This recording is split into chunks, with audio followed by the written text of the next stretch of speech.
About half a year ago, my partner got me a birthday present that I really, really liked. It was a day trip to a Japanese spa here in Stockholm called Yasuragi. And I really, really enjoyed it there, as I'm sure you'll remember in the episode, which I'll link up here in the corner thing. Words best have. But yeah, so I really, really liked it there, and I decided that I just had to come back, and the next time I went there, it wasn't going to be for a day, it was going to be overnight also. So here I am, at Yasuragi.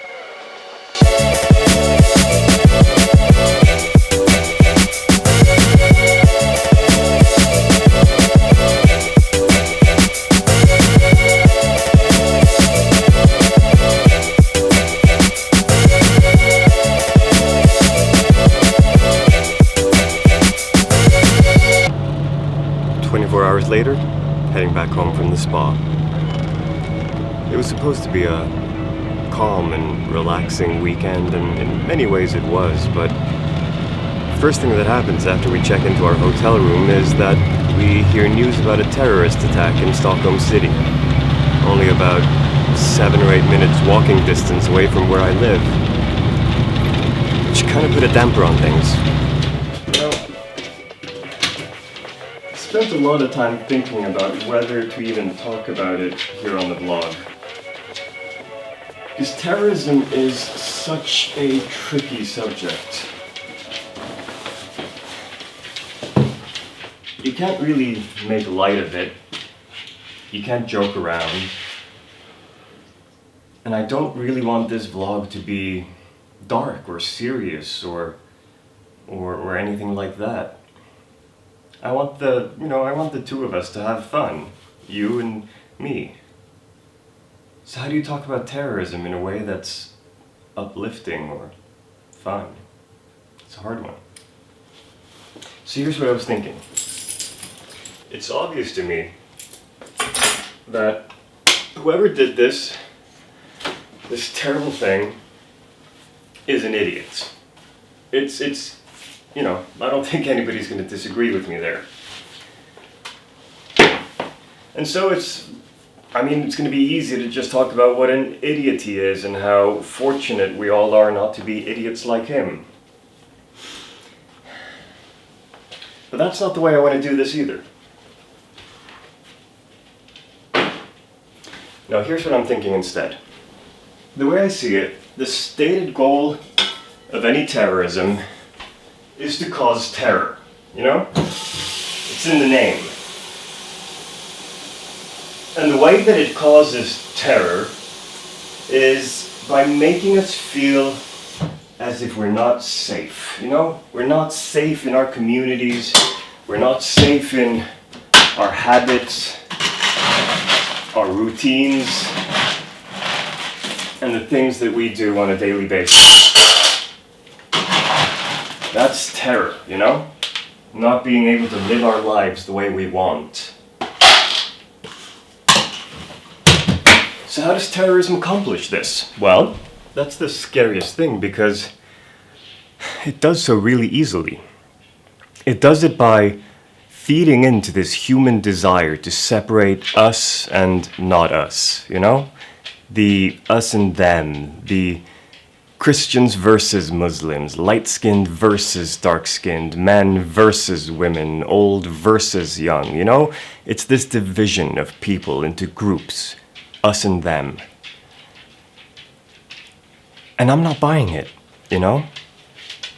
This guy, whoever he was, doesn't really matter. I don't care. He did a terrible thing. And he did it towards a lot of people. 4 people are confirmed dead, with around a dozen or more seriously wounded. More people might die before the next couple of days are up. And that's a terrible thing. I don't care who he is. I don't care what he believes or wants or even why he did this. That doesn't really matter. Sure, it matters if we want to stop others like him or stuff like that, but that's up to the police and, security agencies to deal with. That's not for us normal people to deal with. I saw a beautiful thing yesterday. So, my partner and I, We went over to the scene of the crime to, pay our respects and have a silent minute of our own. And there were lots of people there, of course. Obviously, this is about 30-ish hours after the attack happened. And there were flowers everywhere, of course. There were notes, everything from, young children who'd written notes and politicians who'd left notes. It was a beautiful place indeed for having seen such terror just a day earlier, for having been on lockdown by police, for having been, the sight of such terror, really. That's really the only word that applies. Fear, pain, anger, anguish. But despite all of that, only about 24 hours later, people were standing there in solidarity with each other, and there was this sense of unity. There was a small group of young men, I'm guessing, late teens, early 20s maybe. They were holding the flag of Hijaz, and they'd written on the white part of the flag, "Terrorism, no," in broken Swedish. And it looked like they really believed what they were saying. Other people were there, either just paying their respects or crying on the shoulders of strangers. And I was moved. I was very, very moved. Not by the terrible thing that had happened. Not by the fact that people had died and been mutilated in horrible ways, but I was moved by the unity that people were sharing. People from all walks of life were coming together, finding common beliefs, common goals, common understanding of a situation that is very difficult to understand. Now, I'm not naive. I'm not stupid.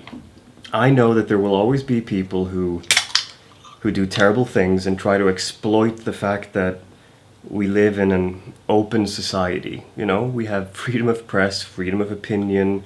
We're not surveilled terribly. I do have issues with some of the surveillance that does exist, but it's, nobody's keeping tap on us like in Soviet Russia or old East Germany.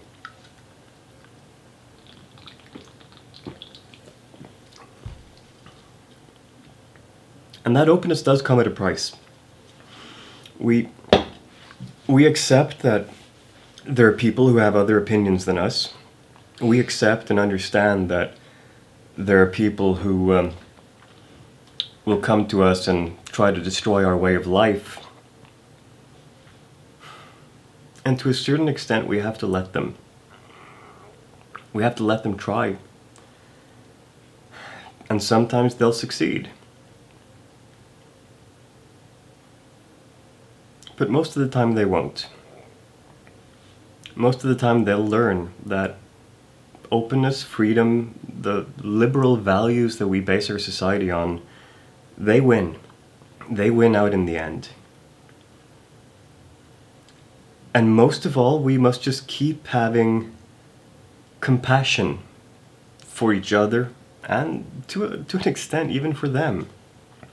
I'm not naive, like I said. I don't believe that love conquers all, and if we just stay open and stay loving, things will be fine and hunky-dory. Look at all the wars that have been won by love instead of rifles. Yay. I don't believe that. I don't believe that at all.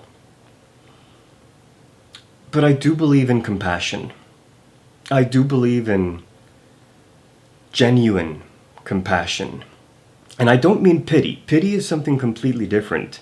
Pity can be condescending. Pity can be, "Oh, you poor little thing, let me tap you on the head because I feel sorry for you."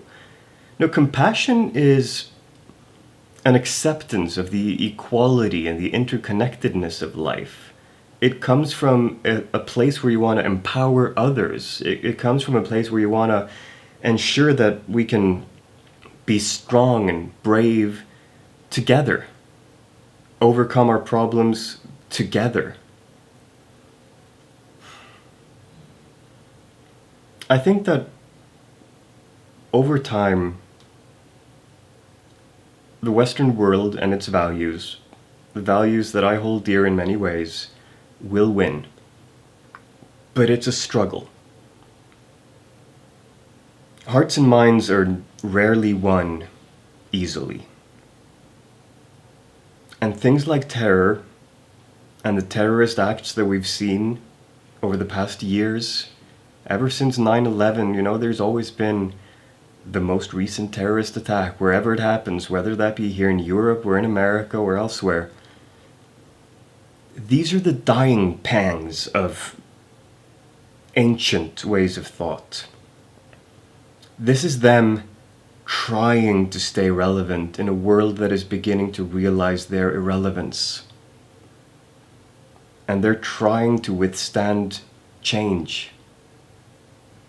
But it's not going to work. 24 hours after the attack happened, people were back on the streets. People were shopping. They were talking to strangers. They were friendly, open, warm. And I don't think terrorism is going to stop that. If anything, terrorism is going to teach us the value of compassion. It's going to teach us how to take care of each other in a way that we don't today, or that we don't do as well as we could.